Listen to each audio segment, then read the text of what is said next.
নমস্কাৰ বন্ধু বান্ধৱীসকল, আপোনালোকক স্বাগতম জনাইছোঁ আমাৰ অন্য এটা বিশেষ ভিডিঅ'লৈ। আজি আমি গেট 4ত আহিবলগীয়া এক বিশেষ টপিক অৰ্থাৎ সমাধিস্থলৰ নাম, এই টপিকটোৰ ওপৰত আমি আলোচনা কৰিম। অৰ্থাৎ আপোনাক কুৱেশ্যন দি দিব, ধৰি লওক এনেকৈ ৰাজঘাট কাৰ সমাধিস্থল।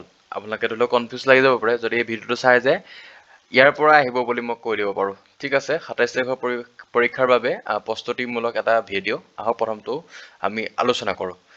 ৰাজঘাট কাৰ সমাধিস্থল? অপশ্যন মহাত্মা গান্ধী, জৱাহৰলাল নেহেৰু, দীনদয়াল উপাধ্যায়, মতিলাল নেহেৰু। এই অপশ্যনসমূহৰ ভিতৰত শুদ্ধ অপশ্যনটো হৈছে ৰাজঘাট। সদায় মনত ৰাখিব, মহাত্মা গান্ধীৰ সমাধিস্থলৰ নাম কি? ৰাজঘাট। ঠিক আছে, আমি নেক্সট কুৱেশ্যনটোলৈ আহিছোঁ। শান্তিবন কাৰ সমাধিস্থল? মানে শান্তিবন নামটো সমাধিস্থলৰ। শান্তিবন অপশ্যন নাম্বাৰ 1 জৱাহৰলাল নেহৰুৰ সমাধিস্থলক কি বুলি কয়? শান্তিবন বুলি কোৱা হয়। ঠিক আছে, চ' নেক্সট কুৱেশ্যন, বিজয়ঘাট কাৰ সমাধিস্থল? মানে সমাধিস্থলৰ নামটো বিজয়ঘাট কাৰ হ'ব? বিজয়ঘাট লাল বাহাদুৰ শাস্ত্ৰীৰ সমাধিস্থল। ঠিক আছে, নেক্সট কুৱেশ্যন, ইন্দিৰা গান্ধীৰ সমাধিস্থলৰ নামটো কি? ইন্দিৰা গান্ধীৰ সমাধিস্থলৰ নামটো কি?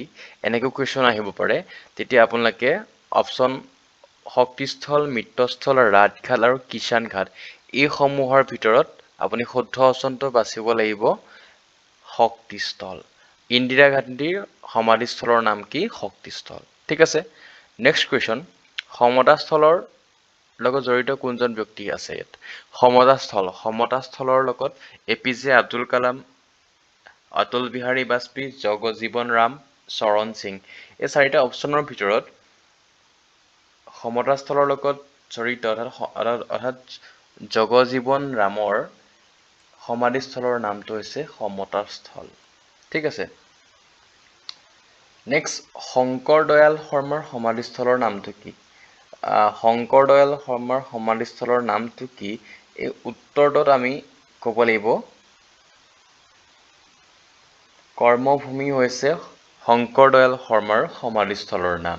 ঠিক আছে, আমি নেক্সট কুৱেশ্যনলৈ আগবাঢ়িছোঁ। ৰাজীৱ গান্ধীৰ সমাধিস্থলৰ নামটো কি? ৰাজীৱ গান্ধীৰ সমাধিস্থলৰ নাম কি? প্ৰশ্নটো বীৰভূমি, কৰ্মভূমি, শক্তিভূমি আৰু স্মৃতিভূমি। স্মৃতি শব্দটো ভুল হৈ আছে ইয়াত, স্মৃতি শব্দটো ভুল হৈ আছে। ঠিক আছে, এইটো ভুল হৈ আছে, স্মৃতি এইটো নহয় একচুৱেলি। ৰাজীৱ গান্ধীৰ সমাধিস্থলৰ নামটো হৈছে বীৰভূমি। ঠিক আছে, ৰাজীৱ গান্ধীৰ সমাধিস্থলৰ নাম কি? বীৰভূমি। কি সমাধিস্থলৰ নামটো? বীৰভূমি। ঠিক আছে, আমি নেক্সট কুৱেশ্যনলৈ আগবাঢ়িছোঁ। একতা স্থল কাৰ লগত জড়িত? একতা স্থল জড়িত হৈছে চৰ্দাৰ বল্লভভাই পেটেল, জাইলেং সিং, জাইলো সিং, মান সিং আৰু চন্দ্ৰনাথ শৰ্মা।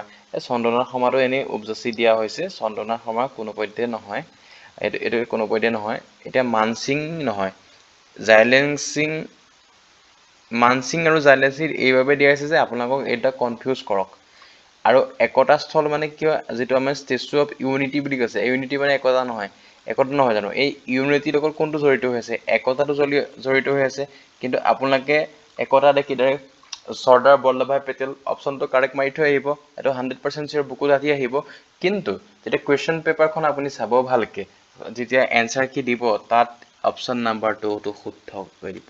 এতিয়া আপোনালোকৰ মাইণ্ড গেম দুটা খেলা হৈছে। একতা স্থল বুলি কৈ ষ্টেচু অফ ইউনিটি নামৰ চৰ্দাৰ বল্লভভাই পেটেল নামৰ কুৱেশ্যনটো ভৰাই দিছে এনচাৰটো।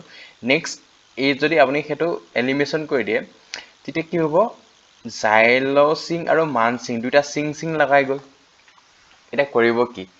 কনফিউজ হৈ কিছুমানে মান সিং মাৰিব, কিছুমানে জাইলো সিং মাৰিব। গতিকে সেই দুইটাৰ ভিতৰত শুদ্ধ অপশ্যনটো আমাৰ অপশ্যন নাম্বাৰ বি, জাইলো সিং। ঠিক আছে, অপশ্যন নাম্বাৰ বি। ঠিক আছে, নেক্সট কুৱেশ্যন, চন্দ্ৰশেখৰৰ সমাধিস্থলৰ নাম কি? চন্দ্ৰশেখৰৰ সমাধিস্থলৰ নাম হৈছে স্মৃতিস্থল। চাওক, স্মৃতি, শক্তি, একতা, কৰ্মস্থল, এইবিলাক বিভিন্ন নামে খেলি মেলি কৰিবৰ কাৰণে দিয়া হৈছে। এটা চন্দ্ৰশেখৰৰ স্মৃতি, চন্দ্ৰশেখৰৰ স্মৃতি বুলি মনত ৰাখিব। ঠিক আছে, চন্দ্ৰশেখৰৰ স্মৃতিস্থল। নেক্সট কুৱেশ্যনটো হৈছে কিষাণ ঘাট কাৰ লগত জড়িত? কিষাণ ঘাট কাৰ সমাধিস্থল? কিষাণ ঘাটৰ সমাধিস্থল হৈছে কোন? মহাত্মা গান্ধীটো নহয়, চৰণ সিং এটা পাই আহিলোঁ, মান সিংটো চৰণ সিঙৰ সমাধিস্থলৰ নামটো হৈছে কি? কিষাণ ঘাট।